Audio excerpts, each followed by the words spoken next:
નમસ્કાર ગુજરાત ફરી એકવાર રાજ્યની અંદર કમોસમી વરસાદ અંગે હવામાન વિભાગ દ્વારા મોટી ને મહત્વની આગાહી કરવામાં આવી છે। ફરી એકવાર સક્રિય થયેલું નવું સાયક્લોનિક સર્ક્યુલેશન અત્યંત તીવ્ર અને મજબૂત બનતું જોવા મળ્યું છે અને આ સાયક્લોનની સીધી અસર સર્ક્યુલેશનની સીધી અસર હવે ગુજરાતના વાતાવરણ ઉપર પણ જોવા મળી રહી છે, જેના કારણે ગુજરાતની અંદર અનેક જિલ્લાઓની અંદર કાલે પણ કરા સાથે વરસાદ જોવા મળ્યો છે અને હજી પણ આ સર્ક્યુલેશનની અસર બંગાળની ખાડીને અરબ સાગરના દરિયાકાંઠાના વિસ્તારોની અંદર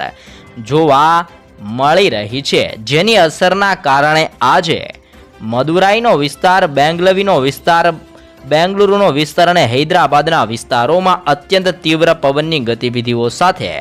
ભારે મેઘ તાંડવ જોવા મળશે। સાથે જ નાગપુરનો વિસ્તાર, વિશાખાપટ્ટનમ, ભુવનેશ્વરના વિસ્તારોની અંદર, મુંબઈના વિસ્તારોને ગુજરાતના વિસ્તારોની અંદર પણ વાદળ છવાયું વાતાવરણ જોવા મળી શકે છે। ગુજરાતના દરિયાકાંઠાના વિસ્તારોની અંદર આ સિસ્ટમોની અસરોના કારણે પવનની ઝડપની અંદર વધારો જોવા મળશે અને પવન 35 કિલોમીટર પ્રતિ કલાકની ઝડપથી લઈને 40 કિલોમીટર પ્રતિ કલાકની ઝડપે તીવ્ર પવન પણ ગુજરાતના દરિયાકાંઠાના વિસ્તારોની અંદર ભારે પવન ફૂંકાતો જોવા મળી શકે છે, જેના કારણે ગુજરાતની અંદર આગામી 3 દિવસ સુધી તાપમાનની અંદર પણ 2 થી 3 ડિગ્રીનો ઘટાડો જોવા મળી શકે છે, જેવી પણ મહત્વપૂર્ણ આગાહી કરવામાં આવી છે। અત્યારે આ સર્ક્યુલેશન અને વેસ્ટર્ન ડિસ્ટર્બન્સ માલદીવ આજુબાજુના વિસ્તારોની અંદર આ વેસ્ટર્ન ડિસ્ટર્બન્સ અત્યંત તીવ્ર અને સક્રિય બનીને આગળ વધતું જોવા મળ્યું છે અને આ વેસ્ટર્ન ડિસ્ટર્બન્સની ઝડપ 110 કિલોમીટર પ્રતિ કલાકની ઝડપથી લઈને 115 કિલોમીટર પ્રતિ કલાકની ઝડપે આ સિસ્ટમના કારણે ભારે પવનો અત્યારે માલદીવ આજુબાજુના દરિયાકાંઠાના વિસ્તારોમાં તીવ્ર પવન ફૂંકાતો જોવા મળ્યો છે અને આ સિસ્ટમોની અસરોના કારણે હવે ગુજરાતની અંદર પણ વાદળ છવાયું વાતાવરણ જોવા મળ્યું છે। ગુજરાતની અંદર આજે અને આવનાર 2 દિવસો સુધી ગુજરાતના અનેક જિલ્લાઓમાં વાતાવરણની અંદર મોટો પલટો નોંધાઈ શકે છે। ગુજરાતની અંદર વાદળ છવાયું વાતાવરણ સાથે વાતાવરણની અંદર પવનોની ગતિવિધિઓ મજબૂત જોવા મળશે ને જેના કારણે મોટો પલટો આવી શકે છે। ગુજરાતના દરિયા કિનારાના વિસ્તારોની અંદર ભારે પવન ફૂંકાવા અંગે પણ મોટી આગાહી કરવામાં આવી છે। આગાહીના પગલે ગુજરાતના દરિયા કિનારાના વિસ્તારોની અંદર તીવ્ર વાદળ છવાયું વાતાવરણ સર્જાયેલું જોવા મળવાનું છે, જેના કારણે કચ્છના વિસ્તારોની અંદર, સૌરાષ્ટ્રનો વિસ્તાર, ઉત્તર ગુજરાતનો વિસ્તાર, મધ્ય ગુજરાત અને દક્ષિણ ગુજરાતના જિલ્લાઓની અંદર પણ પવનની ગતિવિધિઓ સાથે ધીમા અને હળવા માવઠા અંગે પણ આગાહી કરવામાં આવી છે। જેમ જેમ દિવસો પસાર થશે તેમ તેમ ગુજરાતની અંદર વાદળ છવાયું વાતાવરણ અત્યંત તીવ્ર બનતું જોવા મળી શકે છે, જેના કારણે ગુજરાતની અંદર ટેમ્પરેચરની અંદર પણ 2 થી 3 ડિગ્રીનો ઘટાડો જોવા મળવાનો છે। સાથે જ ગુજરાતના અનેક જિલ્લાઓની અંદર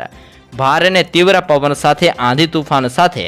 ક્યાંક હળવું તો ક્યાંક ભારે માવઠું પણ જોવા મળી શકે છે અને ગુજરાતના અનેક જિલ્લાઓમાં વરસાદની સાથે કરા પડવા અંગે પણ આગાહીઓ કરવામાં આવી છે। જેમ જેમ અરબ સાગરના દરિયાની અંદર સિસ્ટમનું જોર વધતું જોવા મળી રહ્યું છે તેમ તેમ ગુજરાત ઉપર વરસાદની આગાહી પણ તીવ્ર બનતી જોવા મળી છે ને કમોસમી વરસાદ એટલે કે માવઠું પડવા અંગે પણ ગુજરાતની અંદર મહત્વપૂર્ણ આગાહી કરવામાં આવી છે। આગાહીના પગલે કચ્છના વિસ્તારોની અંદર અને સૌરાષ્ટ્રના વિસ્તારોમાં આ સિસ્ટમનું ભારે જોર અને દબાણ વધતું જોવા મળશે, જેના કારણે કચ્છના વિસ્તારોની અંદર નળિયા, ખાવડ અને ગાંધીધામના વિસ્તારોમાં પૂર્વ તીવ્ર અને વાદળ છવાયા વાતાવરણ સાથે ધીમા અને હળવા વરસાદ અંગે આગાહી કરવામાં આવી છે અને કચ્છના સંપૂર્ણ વિસ્તારોમાં ધીમી ધારે હળવો વરસાદ પડી શકે છે જેવું પણ અનુમાન મૂકવામાં આવ્યું છે।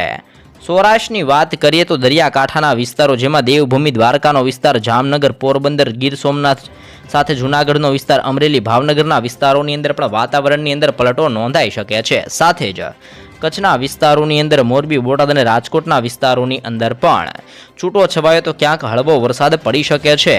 તેની સાથે સાથે દક્ષિણ ગુજરાતના વિસ્તારોની અંદર ઘટ વાદળ છવાયું વાતાવરણ સર્જાતું જોવા મળશે અને વાતાવરણના કારણે ગુજરાતની અંદર ઠંડીના પ્રમાણની અંદર હવે ધીમે ધીમે દિવસે વધારો જોવા મળી શકે છે, જેમાં વહેલી સવાર દરમિયાન ઠંડીનું પ્રમાણ પણ ગુજરાતની અંદર વધતું જોવા મળી શકે છે. સાથે જ ભરૂચ, નર્મદા, સુરત, તાપી, નવસારી, ડાંગ અને વલસાડના વાતાવરણની અંદર પલટા સાથે ધીમા હળવા વરસાદ અંગે પણ આગાહીઓ કરવામાં આવી છે. મધ્ય ગુજરાતના વિસ્તારોની માહિતી મેળવીએ તો અહેમદાબાદ, આણંદ, વડોદરા, દાહોદ, છોટાઉદેપુર, ખેડા, પંચમહાલ અને મહીસાગરના જિલ્લાઓની અંદર પણ વાદળ છવાયા વાતાવરણ સાથે ધીમું ને હળવું માવઠું પડવા અંગે પણ મહત્વપૂર્ણ આગાહીઓ કરવામાં આવી છે. મધ્ય ગુજરાતની અંદર ટેમ્પરેચર પણ 27 ડિગ્રીથી લઈને 37 ડિગ્રી સેલ્સિયસ સુધીનું ટેમ્પરેચર જોવા મળી શકે છે. ઉત્તર ગુજરાતના વિસ્તારોની અંદર પણ સિસ્ટમનો ઘેરાવો મજબૂત બનતો જોવા મળ્યો છે, અને જેના કારણે બનાસકાંઠા, સાબરકાંઠા, અરવલ્લી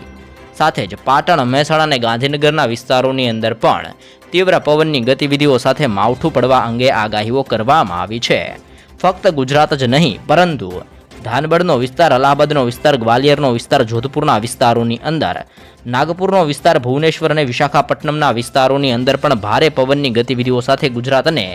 આ સંપૂર્ણ રાજ્યોની અંદર પણ ભારે પવન ફૂંકાઈ શકે છે અને પવનોની ગતિવિધિઓ સાથે માવઠા અંગે આગાહી કરવામાં આવી છે. જેમ જેમ બંગાળની ખાડીને અરબ સાગરના દરિયાની અંદર સક્રિય થયેલું વેસ્ટર્ન ડિસ્ટર્બન્સ નવું આ સિસ્ટમ જે નવી વેસ્ટર્ન ડિસ્ટર્બન્સ તીવ્ર બનીને આગળ વધતી જોવા મળશે, તેમ તેમ ભારતના અનેક રાજ્યોની અંદર વાતાવરણની અંદર મોટો પલટો નોંધાતો જોવા મળી શકે છે અને પલટાની સાથે ગુજરાતની અંદર પણ વાદળ છવાયા વાતાવરણ સાથે માવઠું પડવા અંગે મિત્રો આગાહી કરવામાં આવી રહી છે. અનેક જિલ્લાઓની અંદર ગુજરાતની અંદર ભારે અને તીવ્ર પવનો ફૂંકાશે. પવનોની ગતિવિધિઓ સાથે અને ગરમી અને બફારાની સાથે ગુજરાતની અંદર ભર ઉનાળે માવઠું જોવા મળશે જેવી પણ મહત્વપૂર્ણ આગાહી કરવામાં આવી છે. અને આગાહીના પગલે 3 દિવસ સુધી ગુજરાતની અંદર વાદળ છવાયા વાતાવરણ સાથે કમોસમી વરસાદ જોવા મળશે તેવું પણ અનુમાન મૂકવામાં આવ્યું છે. તો વરસાદ અંગેની આવી તાજી નવી અપડેટ રોજે રોજની સૌપ્રથમ મેળવવા ચેનલમાં નવા છો તો અત્યારે જ લાઈવ ગુજરાત સમાચાર યુટ્યુબ ચેનલને મિત્રો જરૂરથી સબસ્ક્રાઇબ કરી લેજો.